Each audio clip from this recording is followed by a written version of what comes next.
This video is presented by the EA Creator Network. I have received some of the Sims 4 packs for free.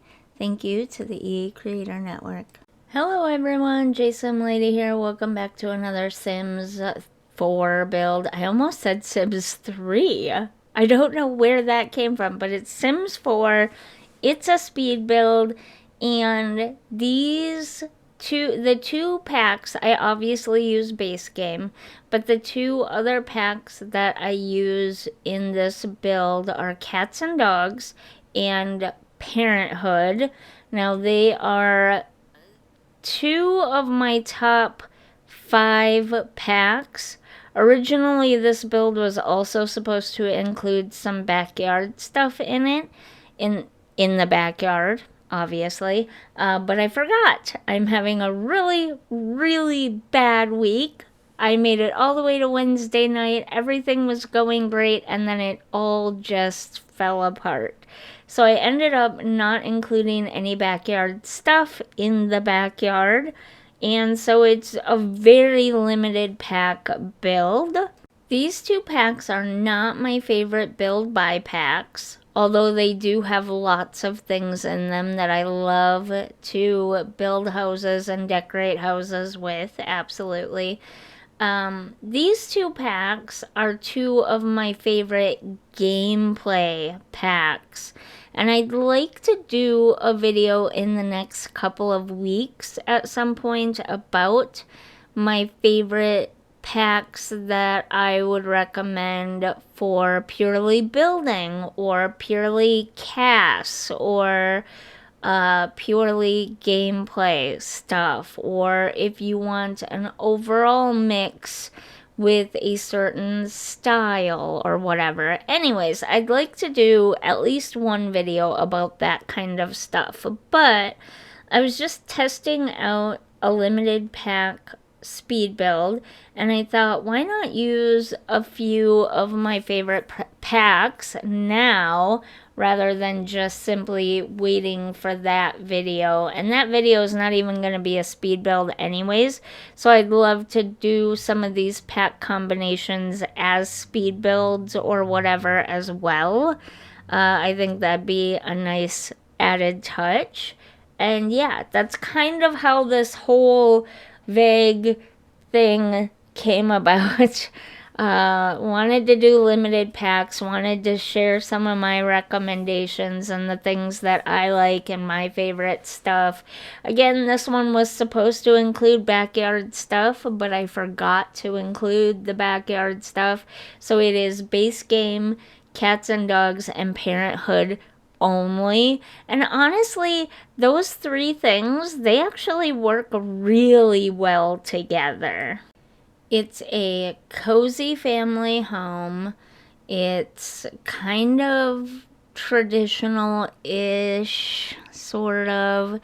Definitely the shape and some of the inside stuff is, well, I mean, the doors and windows are fairly traditional as well. I also feel like it kind of leans into, in some areas more than others, a sort of eclectic-ish kind of flea market style as well. Specifically the living room and the 2 bedrooms upstairs mostly. I cannot tell you the trouble I had trying to figure out the layout for this house. Once I got the downstairs, the upstairs went a little bit better, but still, like, it felt like the downstairs took me forever. And it probably took me close to 45 minutes. I cut some of it out, and obviously we're sort of 8 times the speed here, so it was rough. I love the shape of the house, but it definitely made figuring out a layout that included everything I wanted it to include really hard. But yeah, so this is a very limited pack build, which I enjoy doing a lot of these. 1, it tests your skills, and 2, it's more available to more people this way. And I like making things that as many people as possible can find use for and get enjoyment out of. So I always love doing these kind of limited pack builds. I also think that doing these limited pack builds has gotten has helped me improve my skills. That's what I was trying to say. I have improved as a builder by doing base game and or limited pack builds only. I could decorate just fine. Like, I think anybody could decorate just fine. Decorating is the easy part. It's the building that I think is the hard part. And trying to come up with styles and things and fit all the stuff that you want in it with base game and or limited packs, it really tests you, and I think that improves your skills. All of that long-winded stuff to say, I think I'm a better builder now than I was a few years ago, and it's because I do these limited pack builds. Oh my goodness. Like I said, I'm having a really bad week. I think you can tell. But hopefully next week goes better. I don't foresee it going better. Honestly, I feel like the next couple of weeks are going to be really rough. And then maybe things will improve after that. I don't know. I really hope so. In other news, I flaked on Thursday's live stream because I was having an exceptionally bad day. Exceptionally bad. I just didn't do it. I just completely flaked out. I had a hard time with Wednesday's live stream, and then Wednesday night was a really bad night. Maybe it was Tuesday night that was the really bad night.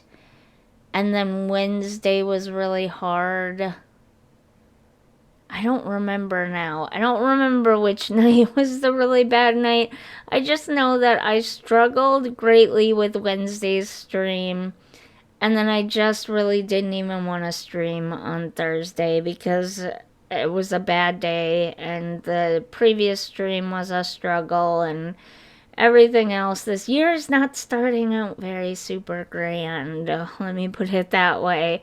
But I'm going to try again next week. I'd love to stream a couple of times a week for, a couple of hours each time. But one thing I was thinking was, would people prefer that I stream a couple of times a week for only a couple of hours each time? Or would it be better if I only stream once a week and I stream 4 hours? That would likely land on a weekend, most likely, like a Friday or Saturday night. But those are kind of my only options, really, right now for streaming and stuff. So let me know down in the comments what you think. I think part of the reason why I struggled with the build in my stream on Wednesday was I try to fill up the entire lot. When I do big builds, I try to fill the entire lot up with the build, and I think that's where I'm making my mistake. I need to fill up less of the lot with the build, and yeah, I'm gonna try again. I really am. I really want to build a hotel, because I really feel like in the very near future, we probably will be getting hotels. I mean, the system is more or less basically already there with for rent. It just would have to be tweaked slightly to be hotels. In for rent, the Sims stay long term, even if you set their pay period up for only 1 or 2 days. They still stay there even after that rental or payment period.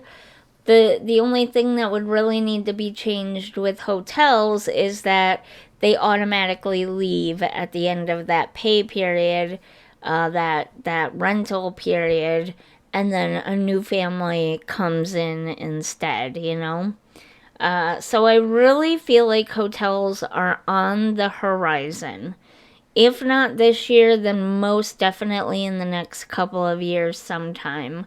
I think for rent really helped to get us going in the right direction. So I really do want to build a hotel and get practicing. Some other stuff I've never built before, a vet clinic. I'd love to build one of those. I've never done that before. I would love to do some other builds, but I can't think of any. So right now, hotel and vet clinic are the only two I can really think of. If there's a build you guys would like to see, a particular type of build that's not just a house, but some other type of build, like I don't even know. You let me know down in the comments. I do a lot of houses, and I rarely ever do any community lots. Like it's pretty rare that I do a community lot. So I think it's time I start doing community lots. So you let me know what you want to see first. But I'm gonna be live streaming a hotel build of some kind at some point in the very near future. That is my main streaming goal for the next couple of months, is a hotel build. And no, as an EA Creator Network partner, EA partner, I do not have any inside information. There are two levels of partnership. There are the people that know about these things ahead of time, even if they like to say they don't know about them ahead of time. Most of the time they know about them ahead of time. And then the lower level partners who don't really know about anything any sooner than the rest of the community usually. We just have greater access to certain things that the rest of the community doesn't have. And we get a very short early access period for some of the stuff. Not kits or anything, but especially expansion packs, like mainly expansion packs. We get a really, really short early access period for those. That's kind of the perk of us being part of the program, is that little bit of early access. But we don't know about stuff ahead of time like some of the second tier creators do. They generally do know a lot about what's going to be happening in the very near future with The Sims 4. Obviously, there's not allowed to talk about it or even indicate that they do know about it, which is fine. I'm not like criticizing or anything. I totally get it. I'm just saying I'm not one of those people. I'm not that special, is what I'm saying. But I really do feel, based on the history of this game and the Sims franchise and what we have available to us so far, we really will be getting hotels in the very near future. Maybe not this year, but probably next year or the year after. If not by 2027, I would be really absolutely shocked if we didn't have hotels by 2027. I would truly be shocked, because the system is more or less basically there for it. So yeah, I kind of want to get practicing.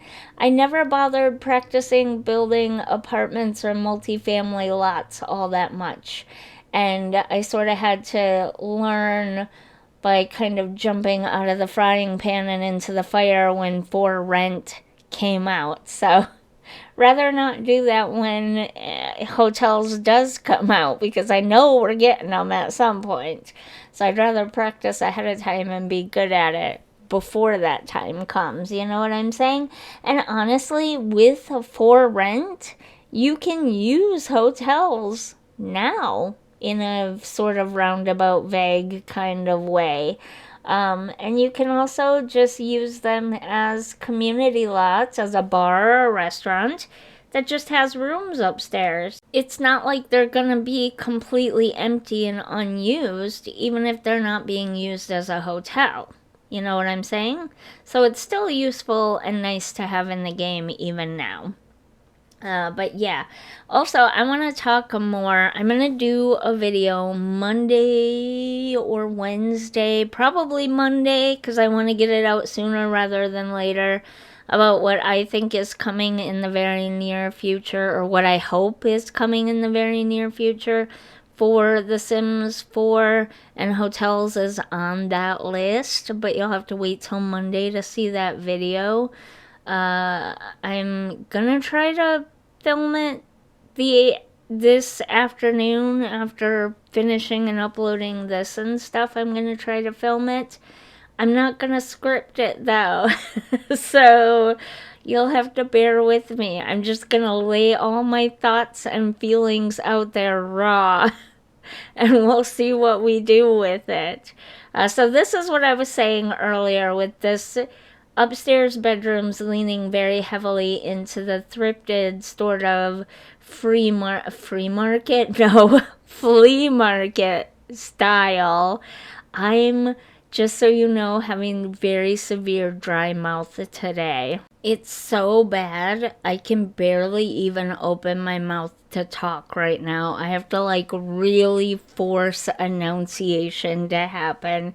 And I've just popped a sugar-free candy in my mouth because that's what all the doctors recommend I do when this happens. We've kind of narrowed it down.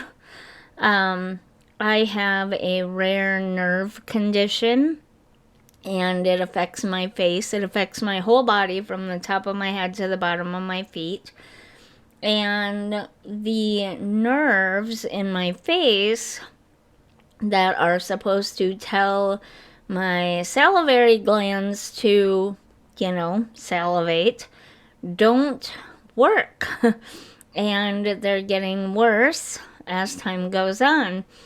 A lot of times, especially when I eat something really sour or really sweet or whatever, what will happen is that signal will get sent to the wrong nerves, and it's really weird because it looks like I'm having an allergic reaction, and it's really not. My face will turn bright red and puff up, but it's really just that the nerve signals, rather than being sent to my salivary glands to make me produce saliva, were sent to other nerves, or the signals, I guess, were sent to other nerves, and instead it causes the vessels in my face to dilate and, kind of expand and get near the surface, like would happen if you were really cold or feverish or whatever. So it causes my face to turn bright red and puffy, and it's just that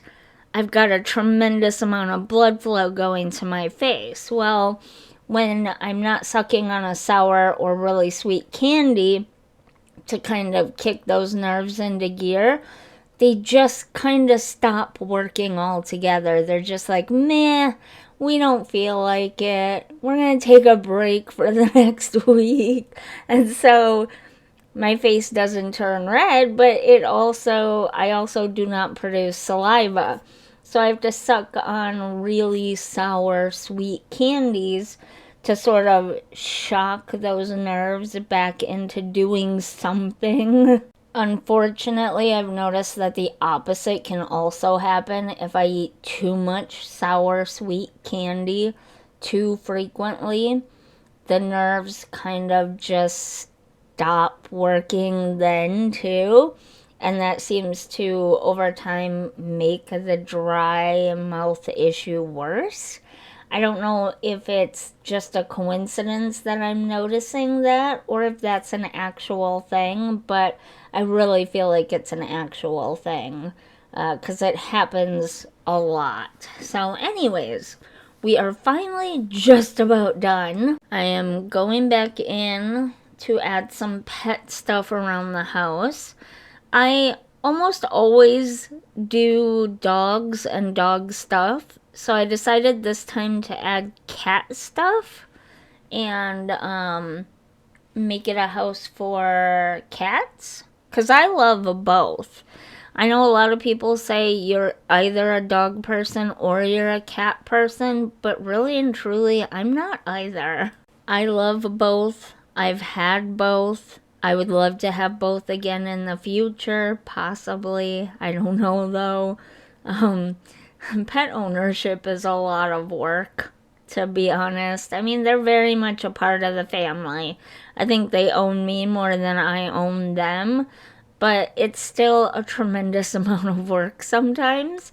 And it gets kind of dangerous for me sometimes. Just yesterday, my dog was chewing on something that she got all smushy and slobbery and wet, and then she left it right behind me on the tile floor in the kitchen. And if you didn't already guess this, yes, I stepped on it because I don't have a lot of feeling in my feet. I slipped and I wiped out my knee again. So yay for multiple knee injuries in less than 2 months.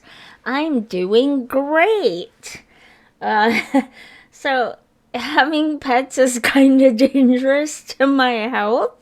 But at the same time, I couldn't imagine life without them either. I really, truly could not imagine life without them.